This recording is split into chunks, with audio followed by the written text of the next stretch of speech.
Okay, so today is the November 3rd, 2023. Right now it's about 8 o'clock, 8:45. We're going to further speak about the CompTIA classes, which, like I mentioned before, most of the stuff is irrelevant, but he needs to have an idea. So, because sometimes customers will ask you for stuff like that, and if you don't have a clue, then they're going to think you don't know what you're talking about. So that's why it's important to know even the old stuff, because you sound savvy when you talk to a customer, because they expect you to be like the computer whiz, right? And they expect you Yeah. to have all the answers, right? Well, you got to have all the answers, even the new answers and the old answers. And if you don't have the old answers anymore, or if you don't have that information, I say, how long you been in the business? And by you knowing that stuff, it's going to pertain like you've been in the business for quite some time. Therefore, people will, of course, trust you more, right?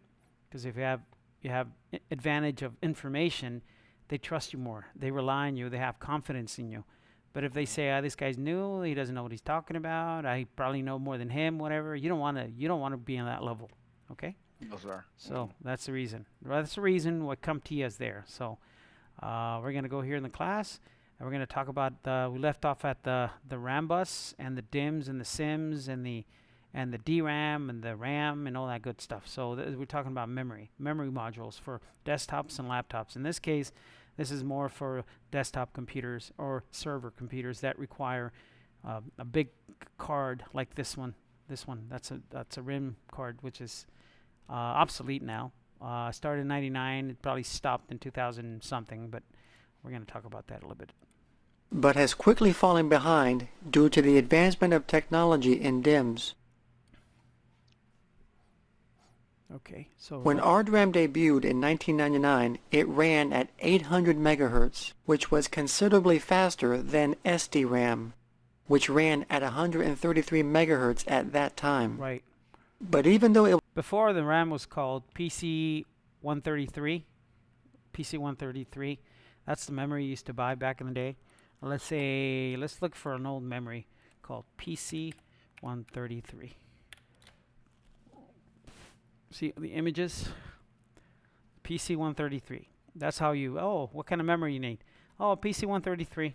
That's the kind of memory you used to have. How much you want? 256? I see that? Dang. PC 133. That's SD-RAM. little. And this is like a quarter of a gig. So 4 of these is a gig, right? But back in the day, computers used to have like low memory. And then this one, see? PC 133. It's DDR memory. It's not DDR 1 or 2 or 3 or 4 or 5. It's just original DDR memory. Um, this is SD PC 133. So that's old memory. That's what started. was a lot faster than SDRAM, RDRAM only had a 2-byte wide bus, compared to SDRAM, which Is 8 byte. So see the difference? 4 times faster. Mm-hmm. The SD RAM is PC 133 is 4 times faster, and this is 2 bytes, which is really slow. had an 8-byte wide bus. So if you multiply the speed of RDRAM, which was 800 MHz, times the bus width, which was 2 bytes, you would get a total bandwidth of 1600 megabytes per second. Yeah. RIM technology was designed to work with a continuous signal, which means that all the other memory slots on the motherboard must be used for RIMs to work properly. And if other RIMs are not available, then a user can install a CRIM or continuity RIM, which is basically a dummy RIM to ensure continuity in all the memory. That means that if you had 4, that's dummy RAM right there. CRAM to continue Yes. to continue the loop, right? The loop.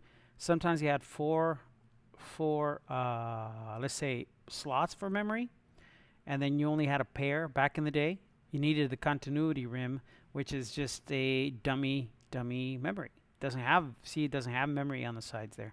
It just has the connector, just a connector to daisy chain or loop the memory, loop the memory. So that's the purpose of a dummy memory RAM. So let's see here. Let's say CRAM, CRIM, CRIM memory. See that? There's no chips on that. See the difference? Mm-hmm. No chips on that. See? No chips on this either, right? Look at this. Yeah, no chips. See? This has chips. This has a heat sink. But let's say a regular RIM memory. See, like these. See this? See this? This is memory. Has memory right there. See that? So the difference is this one has the memory, and the CRIM does not have the memory. Doesn't have the memory. Oh, what the hell is this? When you looking up, Caesar? Right there. See that? No memory. No memory. Dummy memory. That's what it's called. Dummy memory. To continue the connection on the memory slots. So yeah. Slots. To meet the higher demands of faster processors and memory This is today dual channel mode. It's very important. If you want the memory to run faster, you got to do it in dual channel. A pair of it. controllers, a new technology was developed called dual channel mode. Dual channel mode requires a pair of identical DIMMs installed on the motherboard, which allows the memory controller the ability to communicate with two DIMMs simultaneously, Yeah. which increases the speed of accessing the memory. Right. In order for dual channel to work, the motherboard must be equipped to work in dual channel mode. Most of the memory, the motherboards today, they're dual channel. Most of the memory, most of the motherboards, dual channel. Because the majority of the motherboards nowadays, they're dual channel. See that? Yes. Right there. Dual and single. See? You get 1, 2, 3 lanes. You only get 3 lanes here, and over here you get 6 lanes connecting to the CPU. So you have more traffic. See, this is the binary code. This is called the American Standard Computer 2. SCSI code. ASC2. Let me see what that means. Okay, right there. That's the binary code for your computer. So ASC2, American Standard Code of Information Exchange, is the most common character coding format to text data in computers and on the internet. It's called the SCSI. Don't get it familiar with the other one. I'm going to show you the other ASCII, not SCSI, sorry. No, The ASCII code is different than the SCSI code. The SCSI is more for daisy chaining hard drives, but we'll see what the SCSI is different than the ASCII code. ASCII, right? ASCII. Unique values of 125, 828 alphabetic numeric special characters that control. What is that code? The code is a binary code. Okay? What is the binary code? That's the language. That's a computer language, right? It's binary code it's an alphabet of zeros and ones, like that. See this? yes. So the 1 or the A is 0001. The 2 is 00010, and so on and so forth. This is the binary code. This is how computers read the data. You remember matrix? The little matrix numbers going down? Uh-huh. Oh, that's the Yeah. binary code. That's a binary code inside the computer. Believe it or not, computers still use that code. Okay, up to today.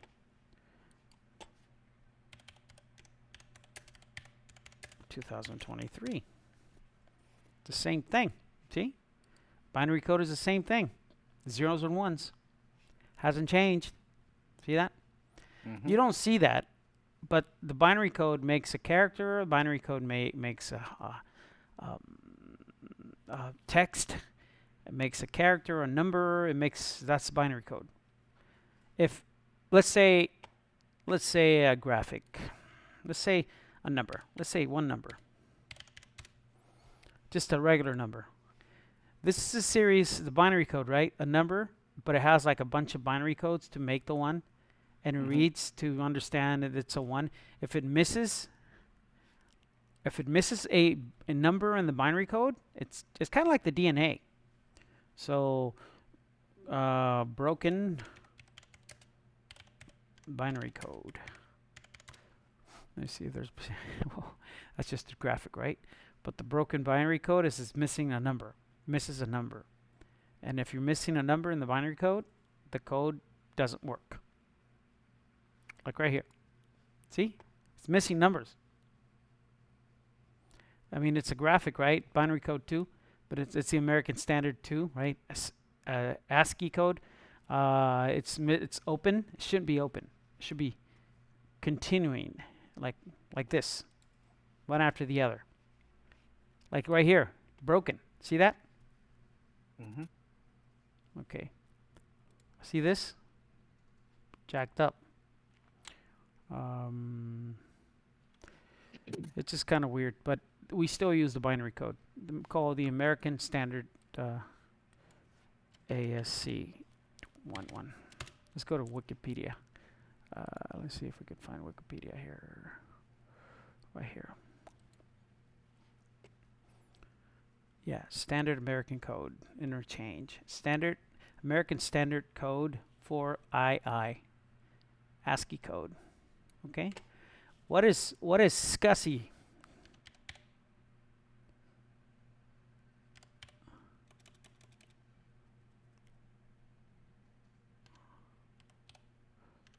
I think it's spelled like that. No. I haven't used SCSI for years. I don't remember how to spell it. I think it's SCSI. SCSI.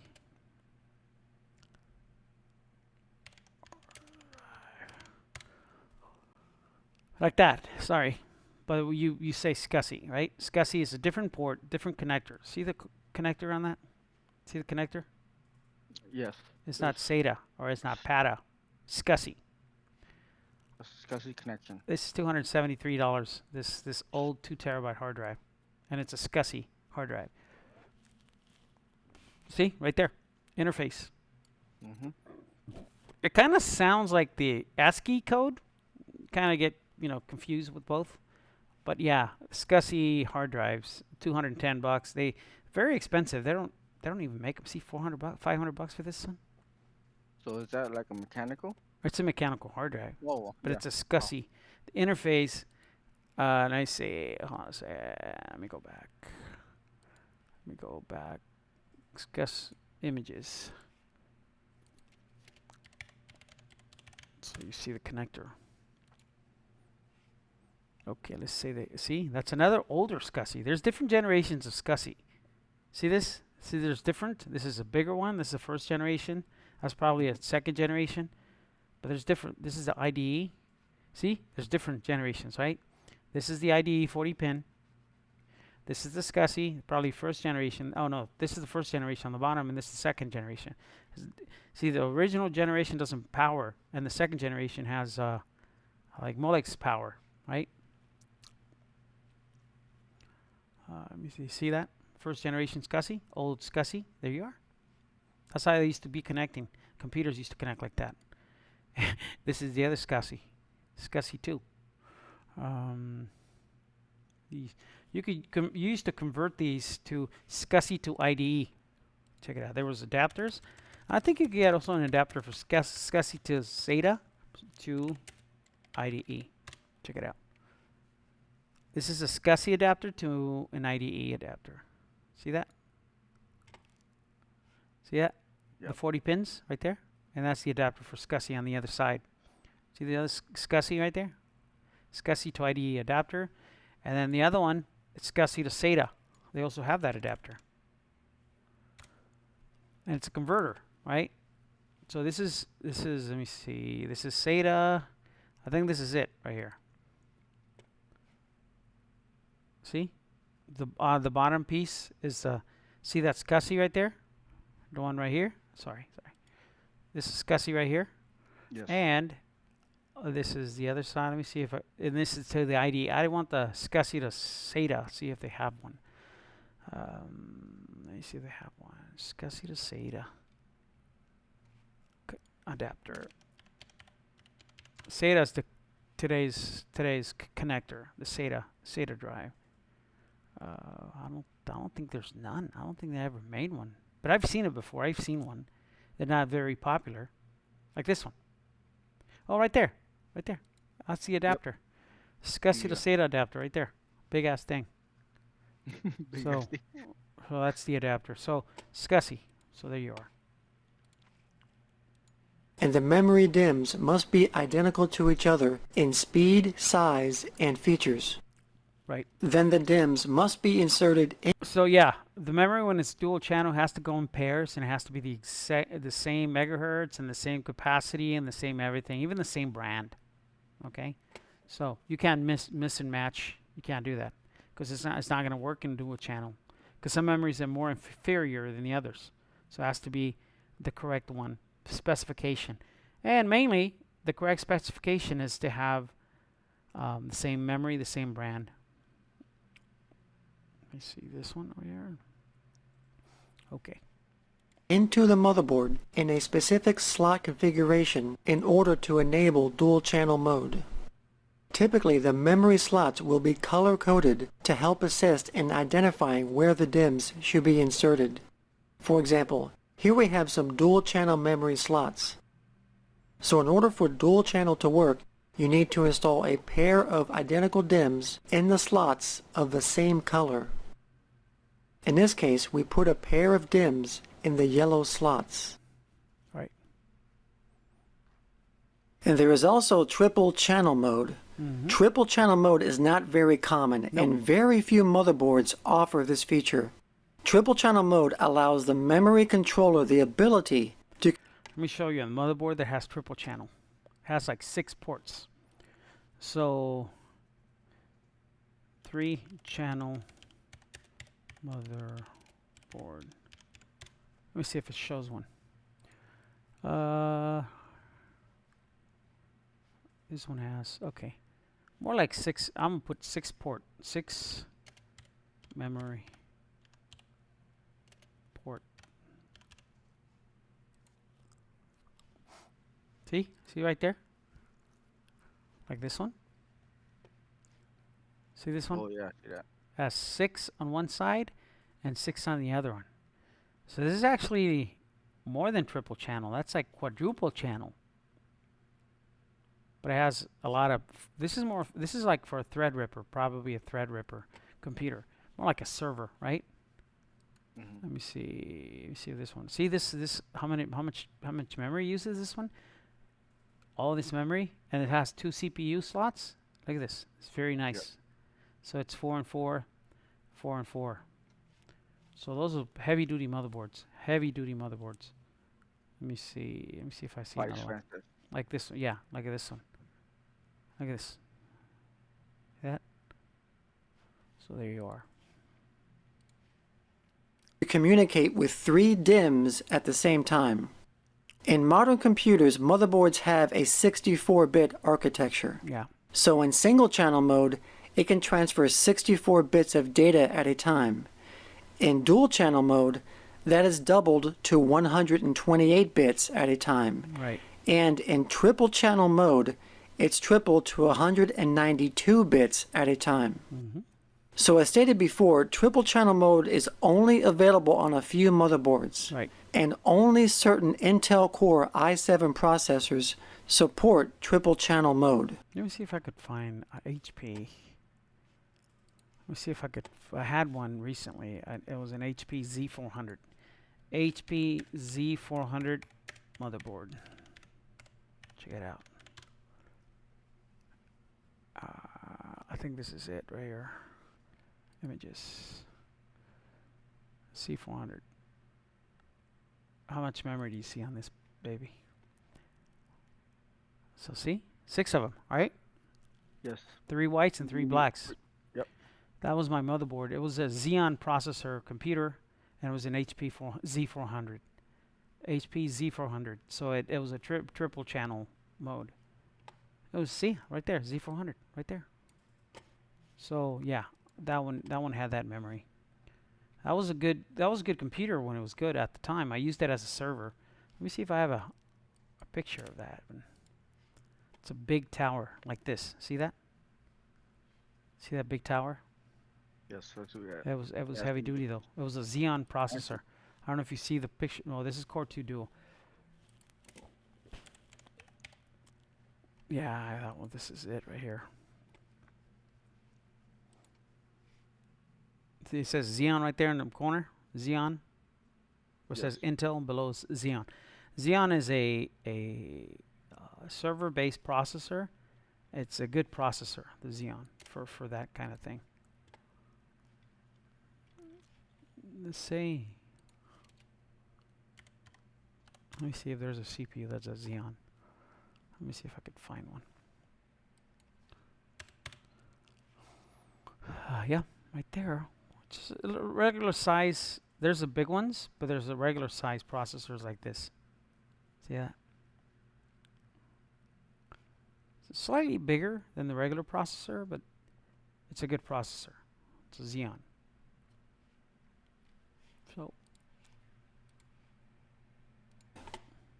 So here is an example of a triple channel capable motherboard. On this motherboard there are 6 memory slots with 2 different colors. So if you're going to install 3 DIMMs on this motherboard, you must put the DIMMs in the same color-coded slots in order to utilize triple channel mode. And those DIMMs must be identical. Right. Now the term single-sided or double-sided RAM doesn't necessarily refer to the physical location of the memory chips that are on the sides of the memory module, but it refers to the groups of memory chips that a memory controller accesses. So for example, double-sided RAM has 2 groups of memory chips. Now this doesn't mean that the memory chips are physically located on both sides of the memory module. Now they can be on both sides, or they can be on just one side, but that's not what double-sided means. It means that the memory controller sees these 2 groups of memory chips separately, and it can only access them one group at a time. Now single-sided RAM has 1 group of memory chips. Now these chips can be physically either on one side or on both sides of the memory module. But that's not the point. The point is that because it's single-sided RAM, the memory controller can access it as one group. And because it's one-sided or one group, the memory controller can access it as one group, which makes single-sided RAM faster than double-sided RAM. Just so you know, the purpose of the memory, it's called a random access memory, RAM memory.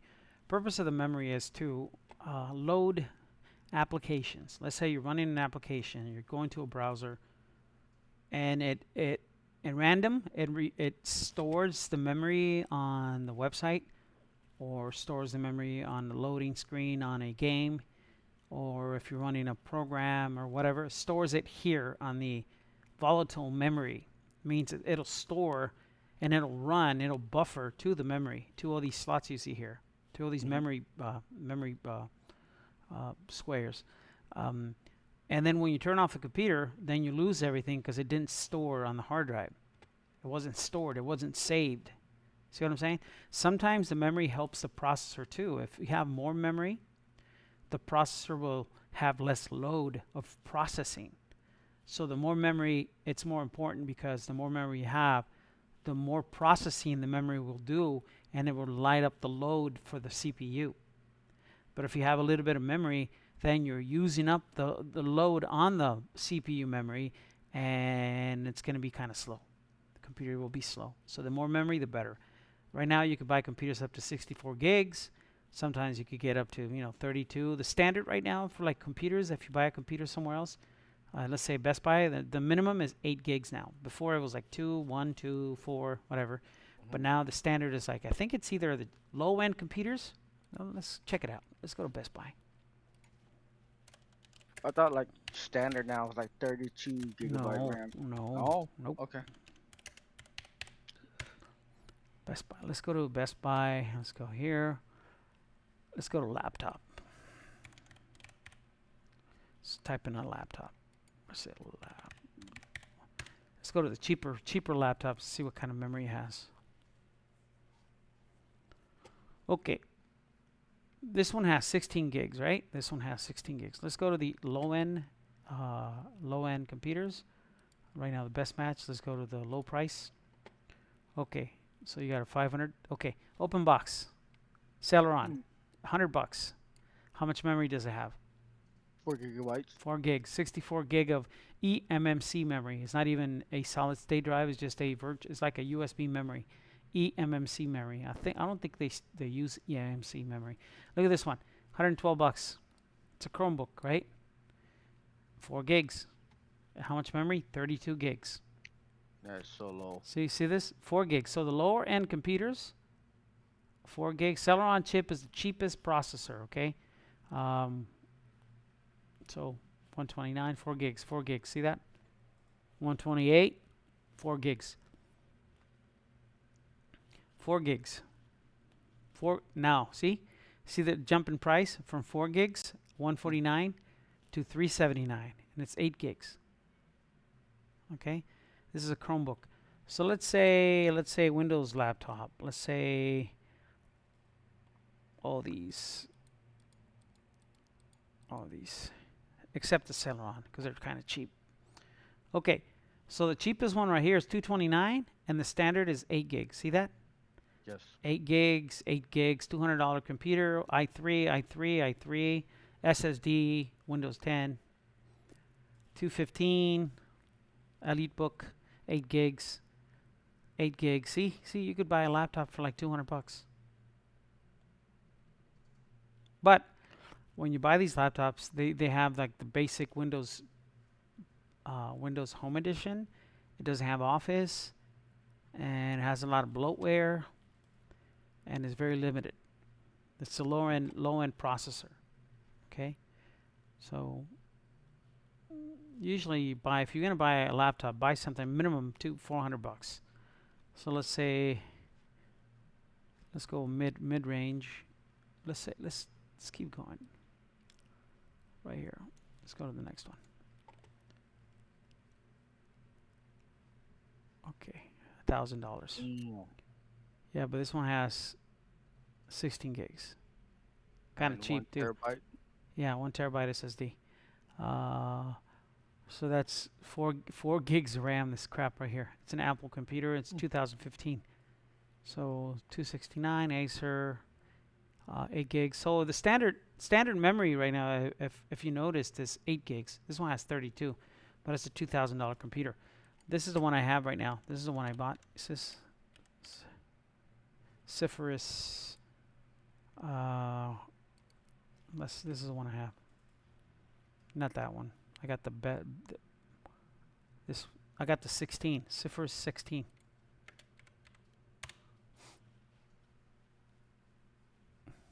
That's not it.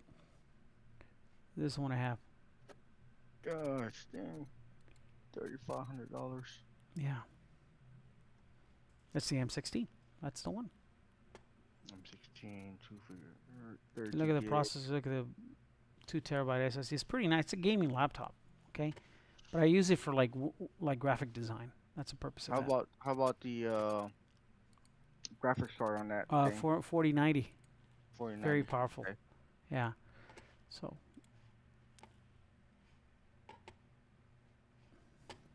Some RAM modules have ECC, which stands for Error Correcting Code. And what this does is that it detects if the data was correctly That's more for servers, like I showed you the other day. processed by the memory module, and makes a correction if it needs to. You can tell if a RAM module has ECC by counting the number. Yeah, let me see. Server ECC memory. Basic definition. See? Error correction ECC memory is type of memory found in workstations and servers. See that? Mm-hmm. So that's the kind of memory the servers use and the workstations. Of memory chips on the module. In a standard non-ECC DIMM, it will have 8 memory chips. But in an ECC module, it will have 9 memory chips. Mm-hmm. Most RAM modules today are non-ECC. Yeah. And this is because of the advance in technology that has minimized memory errors Right. and has made non-ECC RAM more stable. Mm-hmm. Typically today, ECC memory is mostly used in servers, Yep. because servers need to be up and running at all times. Correct. And using ECC memory is just an extra precaution to guard against any memory errors. And some servers only take ECC memory. Do you understand? If you put non-ECCs, it won't boot sometimes. So some servers require to have ECC memory.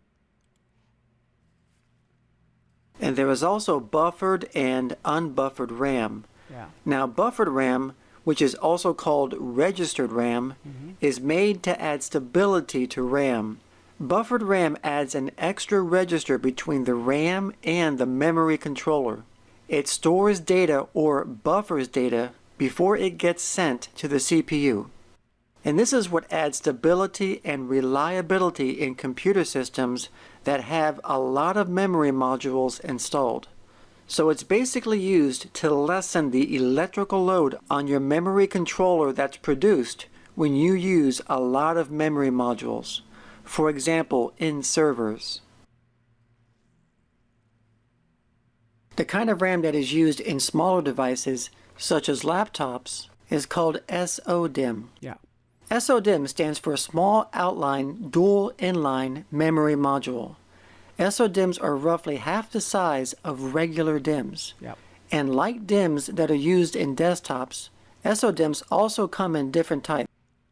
So they ask you, what kind of memory does my laptop use? I'm going to buy the memory on Amazon. What kind of memory do I need? And you tell them, yeah, you need at least 8 gigs or 16 gigs or 32 gigs of SODIMM memory because the memory is small. Okay? For a SODIMM. laptop. Yeah, small outline dual inline memory module. And then DIMMs is just regular ones. Some all-in-one computers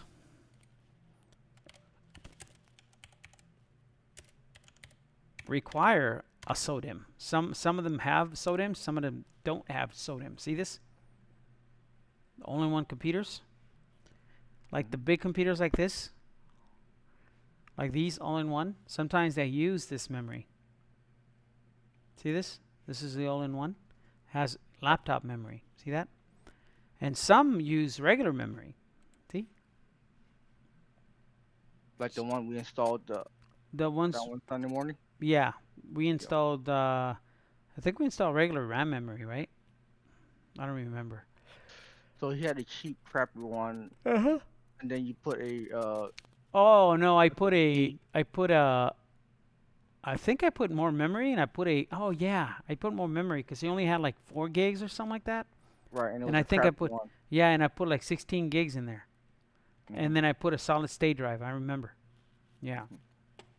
Because he had a regular hard drive and he had a regular, what do you call? Low memory, like 4 gigs of memory. I put like 16. I think I did 2 8s or something like that. I don't remember, but yeah, I do so many computers, I forget. Types, such keep as up. DDR, DDR2. What is it? No, I'm just saying it's hard to keep up. All Yeah, these yeah, you objects. forget. That's why you got to have a program called Evernote so you could put everything in there because you got to give them, you got to give these people warranty on the parts if you sell the parts. And sometimes, depending if it's new, it's 1 year. But if it's used, then 30 to 90 days. Yeah. Okay. But you always got to give them warranty because you want to tell customers you're selling good quality parts if it's a used part. I normally like to install new parts, the majority, 99% of the time. Unless if the computer's an old computer, then you can't find the new parts anymore. So you got to sell them the parts you have. So, And DDR3. So if you plan on adding RAM to your laptop, you need to make sure you install the correct type because the different levels of DDR in the SODIMMs are not compatible with each other. yeah.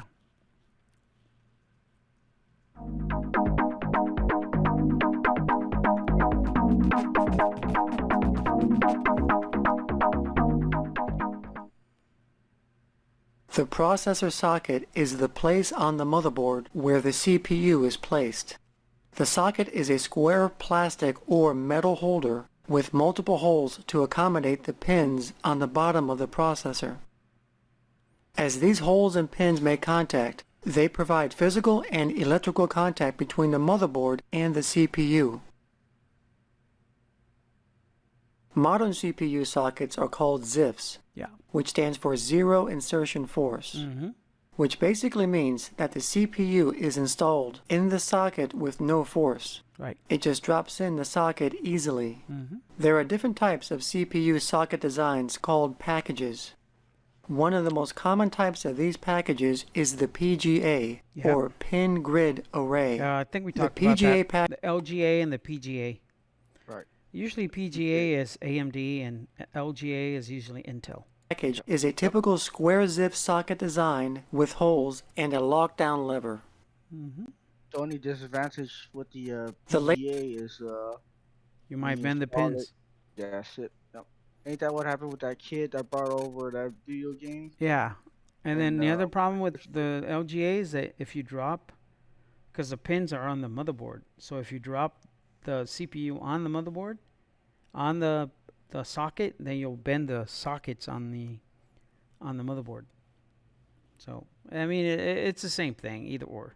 latest in socket design packages is called LGA, which stands for Land Grid Array. The LGA socket is a metal casing with a door that closes over the CPU and locks down with a lever. Unlike previous socket versions, which have holes, the LGA has pins that make contact with the bottom of the processor. LGA processors don't have pins. No. Instead, they have pads that rest on the LGA socket pins. For the CompTIA A+ exam, you're going to need to know a few characteristics about certain socket types. And these socket types are categorized by two different brands. Yeah, AMD and Intel. There is Intel and there's AMD. So starting with the Intel sockets, which use the LGA package, the first one that we're going to talk about is the LGA 775 socket. And this is also known as socket T. It was released in 2004 and it has 775 pins as its name states. The LGA 775 was the successor to the socket 478, and it was designed for the Pentium 4 and Pentium dual-core processors. And next is the LGA 1366, and as its name states, this has 1366 pins. And this was also known as socket B. It was released back in 2008 and has succeeded the LGA 775. The LGA 1366 used... Actually, the LGA 1366 motherboard's really expensive. So let's say Amazon LGA 1366 motherboard. Let me see if there's some. Huh? Oh, there's generic brands though. They're not good brands. See the Geo. These are Chinese crap.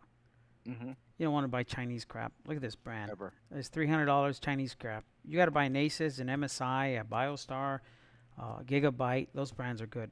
But let's say if you could buy a good one. See, they're all Chinese. See this? This is not even a 573. It's just X58. Cheap, cheap, cheap, cheap. HPZ. That's for a Z800, like the Z400 I had.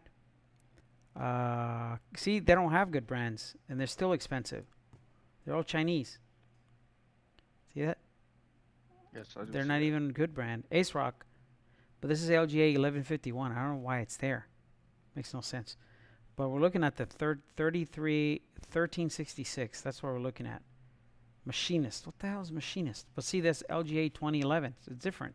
I don't know why it's showing this.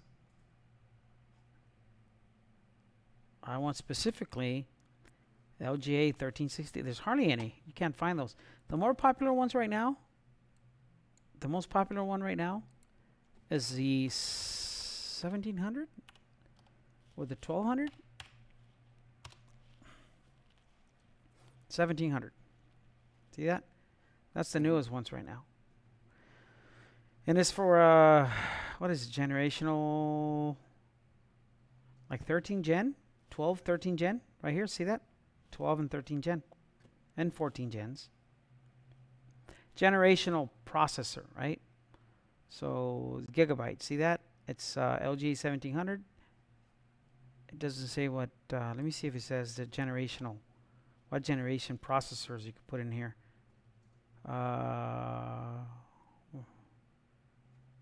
Right there, 12 gens only. You can't do 13 gen on this one. Let's say 14 gen. Let's just say 1700. Let's do 14th gen. That's the latest one right now. Look at the price. See, it's backwards compatible to 14, 13, and 12. And this is good for 14 gen. Most of these 14 gen processors just came out. So sometimes when you buy these motherboards right here, you still got to update the BIOS because they're not compatible. Let's say here, this is supposed to be 14th gen, right? Let's do something here. Let's go here. Let me ask Rock. Let's go like this. Let's go like this. See if there's a BIOS update, so you know. Okay, it's right here. Okay, this is the latest one. So let's say tech specs. So this is 14 gen, right? So let's say support. Let's say the BIOS. Sept. Let's so driver. Utility. Let's say Windows 11 64-bit.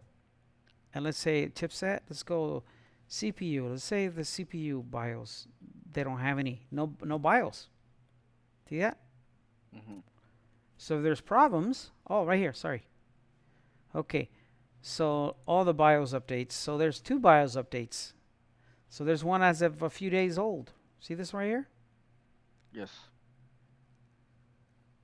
And this is doesn't say why, but improve performance. Updating BIOS will similarly respond. They don't even tell you. It just says improves performance. It doesn't say nothing. But some of these motherboards are not compatible, even though it says 14th gen. 14th gen just came out. Let me see how much is a Intel 14th gen release. This is when it came out in October, recently. Yes. So there's going to be a lot of problems. In fact, last week I fixed like 4 computers with this problem. People are becoming kind of greedy and getting the latest and greatest 14th gen, and no motherboard supports it. That's why you gotta update the BIOS, right? I updated the BIOS, like all of them, all the computers, because And they it all worked had fine. issues. Yeah. So it Wow. yeah. So there you are. It's better to have a 13th gen, or if you have a 14th gen, you wait about a year to buy it, you know? Mm. So Okay. yeah. Don't buy it right away. Uses the Intel Core i7 and Xeon processors.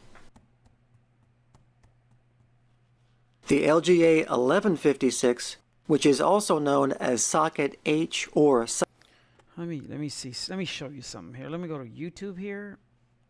Let me go to YouTube and let me show you how to update a BIOS.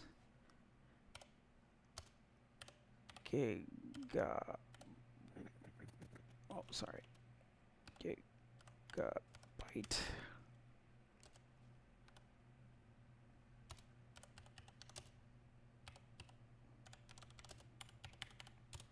It's called Easy Flash. Sometimes, if you don't have the processor that's compatible to the computer, you're not going to be able to Q flash it. So now, they implemented a Q flash without just connecting to the power and connecting to the 24 pin and the 4x4 pin power. And this is the way you do it. You got to make the USB a 32 FAT32. Rename it to Gigabyte Bin. See how this works? And then you connect the 20 plus 4 connector and the 8-pin connector.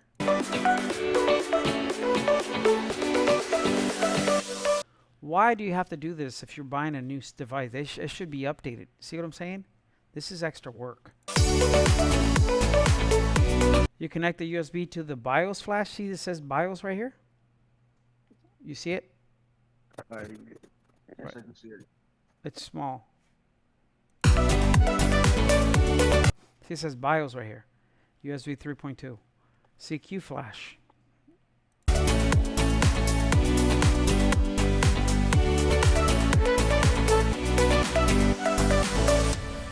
It'll click.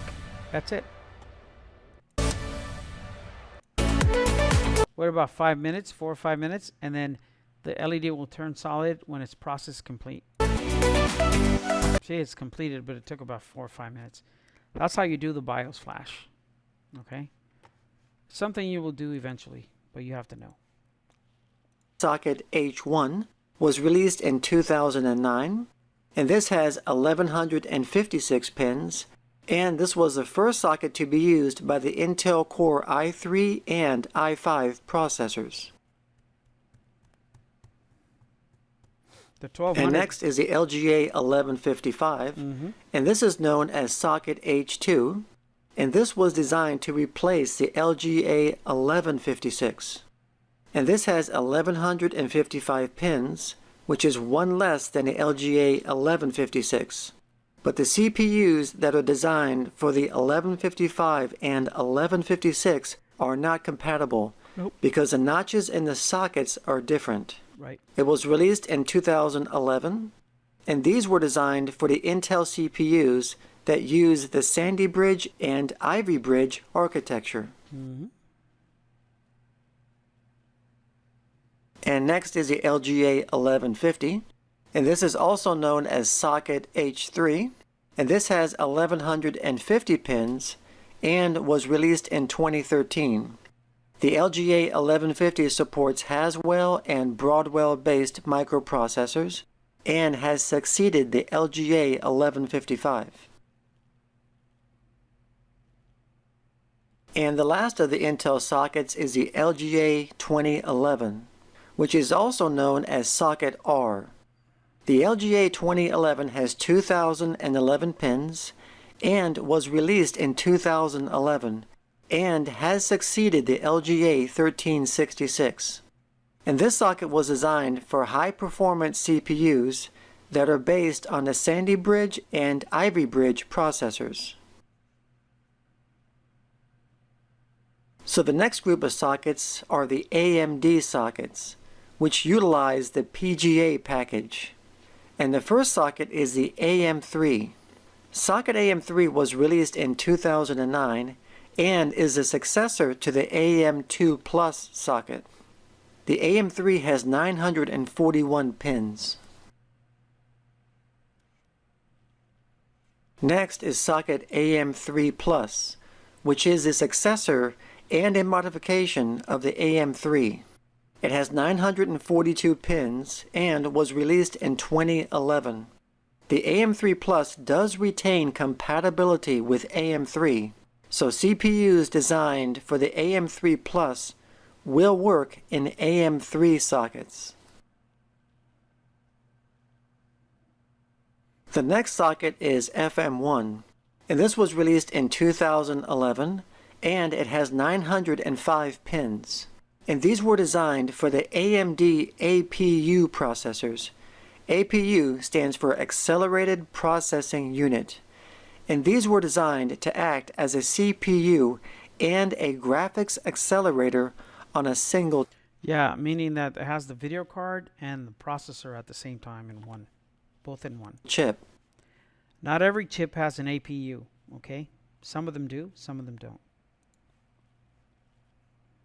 And next is FM2, and this has 904 pins and was released in 2012. And then last is the FM2 Plus, and this was released in 2014, and this has 906 pins, and this was a new revision of the FM2 socket. The Central Processing Unit, or CPU, is the main component on the motherboard. It's the brain of the computer where all the data processing takes place. It's in charge of executing program instructions and logical calculations. The CPU is the largest component on the motherboard. It's a square chip that is inserted into the motherboard in a plastic or metal holder called a CPU socket. And directly on top of a CPU is the heatsink and fan, and these are used to keep the CPU from overheating. The speed of the CPU is measured in megahertz. For example, 1 megahertz equals 1 million cycles per second. 500 megahertz equals 500 million cycles per second, and 1 gigahertz equals 1 billion cycles per second, and so on. Today's high-end processors average a speed of over 3 gigahertz per second. Yeah. Inside the processor is the core. The core is where the reading and execution of instructions take place. A processor that has a single core processes instructions one at a time. But today's higher-end processors have more than one core. 16 cores. These are called multi-core processors, Yeah. and they can process more instructions than a single-core processor, which gives a multi-core the ability to multitask and have a greater overall performance.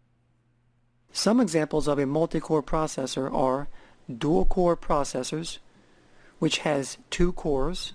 Another example is a quad-core processor, which has 4 cores. Two of the biggest manufacturers of processors are Intel and AMD. Intel, being the largest manufacturer of processors, was founded in the late 60s and has since dominated the CPU market for a number of years until the rise of AMD started to become its chief competitor. Mm-hmm. Some of the Intel processors are known as the 286, 386, 486, Celeron, and Pentium processors. Advanced Micro Devices, or AMD, is the second largest manufacturer of processors.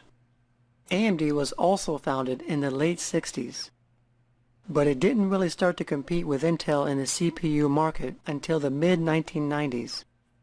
Some of the AMD processors are known as the K5, K6, Athlon, Duron, and the Sempron processors. Their higher-end processors include the Athlon 64, Opteron, and Phenom. CPUs can come in 32 or 64-bit versions. The difference between a 32-bit and a 64-bit is the way that it handles memory. The bit size of the CPU refers to the memory it can address. A 32-bit CPU can reference 2 to the 32nd power bytes of memory, which equals about 4 gigabytes. Mm-hmm. However, a 64-bit CPU can reference 2 to the 64th power bytes of memory, which equals to about 16 exabytes, which is 4 billion times more memory than a 32-bit. Now that number is so huge that it's virtually unlimited, because we will never need to use that amount of memory. So going back to what we stated before, in order for data or program to run, it needs to be loaded into RAM first. So the data is stored on the hard drive, then from the hard drive it is loaded into RAM. And once it's loaded into RAM, the CPU can now access the data or run the program. Now in a 32-bit system, since the maximum amount of memory it can support is 4 gigabytes, it may not be enough to hold all the data that the CPU needs to Remember I was telling you about that? Yes, The sir. memory? make the computer run as fast as possible. And when this happens, then some of the data has to be kept on the hard drive to compensate for the low memory. So instead of data going from RAM to the CPU, it has to do extra work by going back to the slower hard drive. And when this happens, it slows down the computer. But in a 64-bit system, it's able to store a lot more memory than 4 gigabytes, which means that more data can be loaded into the faster RAM than on a slower hard drive. And because it can store more data on the faster RAM than on a slower hard drive, the computer is able to run a lot faster. So in a nutshell, this is why a 64-bit system is faster than a 32-bit system. There's also what's called memory cache. The memory cache is made of SRAM, or static RAM, which is very fast memory when compared to regular DRAM that is used for primary memory. The memory cache is the processor's internal memory, and its job is to hold data and instructions waiting to be used by the processor.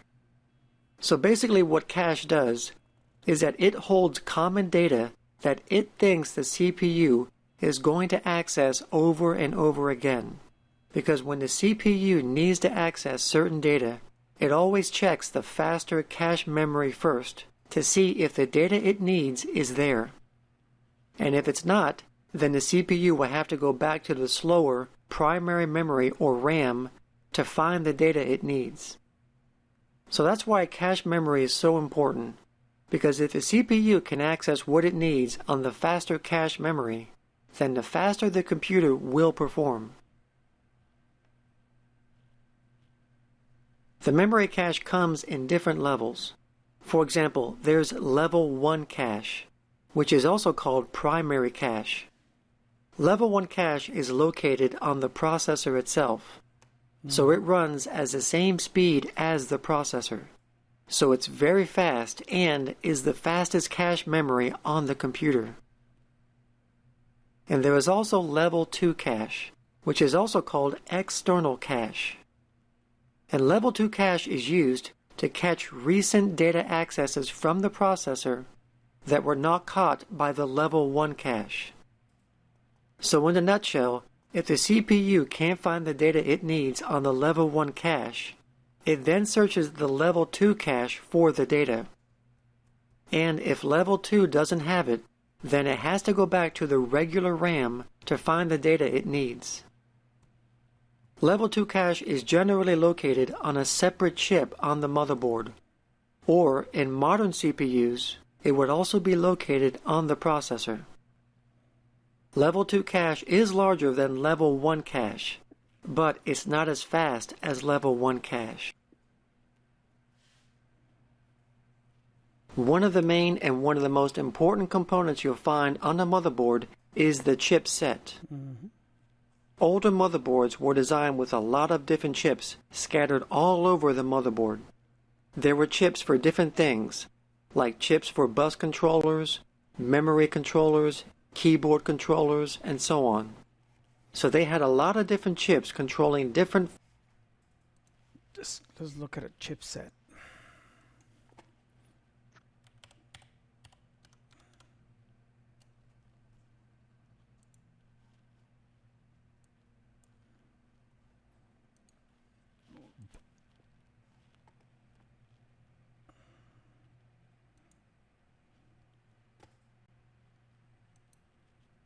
Hola, muy buenos días a todos y I don't want this. I want a video. I want a chipset. I want to see a chipset. Let me see if I could see it from here. No. Usually the chipset, it's under... see this thing right here? This heatsink? Yes. That's a chipset right there. The chipset usually has a heatsink.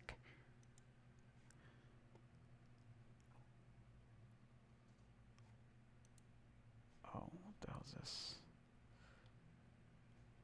It's right here. That's the chipset. And this is probably the audio. Chipset for audio. But this is for chipsets for the video, mainly video. Or it retains information for like peripherals and stuff. See? The chipset's right here. See that? That white one? It's the chipsets. Where do you see the chipset on here? In this photo. Can you enlarge it? No, I can't. Yeah, dang it. Let me see if I could get another picture.